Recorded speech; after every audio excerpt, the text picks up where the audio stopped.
Народное радиода «Жұлдыз жорамал». Армысыз тыңдарман, назарларыңызға ертең 8 маусымға арналған жұлдыз жорамалын ұсынамыз. Бүгін сізге қайырымдылық акциясын жүзеге асыруға мүмкіндік беріледі. Бизнесте өте мұқият болыңыз. Көп ойланудың және талдаудың қажеті жоқ, оның пайдасы жоқ. Тек осы күнді қажетсіз эмоцияларсыз өткізу керек. Қаржылық құжаттармен жұмыс жасауда қиындықтар туындауы мүмкін.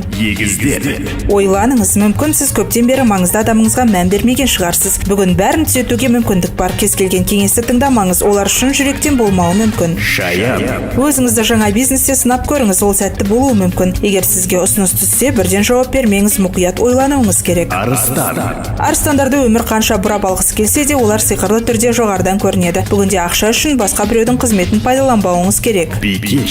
Кафеге бару арқылы өзіңізді еркелетіңіз, бұл сізге жақсылық әкеледі. Бүгін күмәнді компаниялардан аулақ болуға тырысыңыз. Сонымен қатар, сізге деген сенімділік туғызбайтын адамдармен сөйлеспеңіз. Романтикалық қарым-қатынасты бастауға, сезімдеріңізді мойындатуға, болашақ жоспарларыңыз туралы ашық әңгімелерге қолайлы күн. Егер бүгін бірдеңе дұрыс болмаса, үрейленбеңіз. Егер сіз біреудің құпиясын білсеңіз, оны дереу ұмытуға тырысыңыз. Оны бәріне жайып салған сізге жақсылық әкелмейді.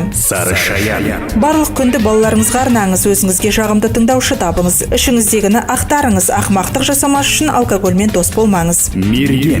Қалаған нәрсені айту үшін батылдыққа ие болуыңыз керек. Әлсіздерді ренжітпеңіз, өйткені бұл жер бетінде бәрі өзгермелі.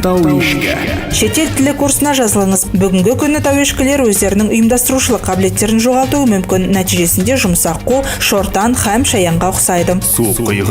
Бүгін сіз қарсыластарыңыздың көңілінен шығатын ымыраға келуге бұрынғыдан бетер бел будыңыз, және сізге мәселелерді шешудің бұл әдісі ұнайды. Күніңіз сәтті өтеді. Сізге айтылатын барлық нәрсені құрметпен тыңдаңыз, бірақ оған тоқталмаңыз. Бүгін жан дүниеңізбен оңаша қалуға жақсы күн. Маусымның 8-іне арналған жұлдыз жорамалымыз осындай. Жұлдыздарыңыз жарық болсын. Народное радиода «Жұлдыз жорамал».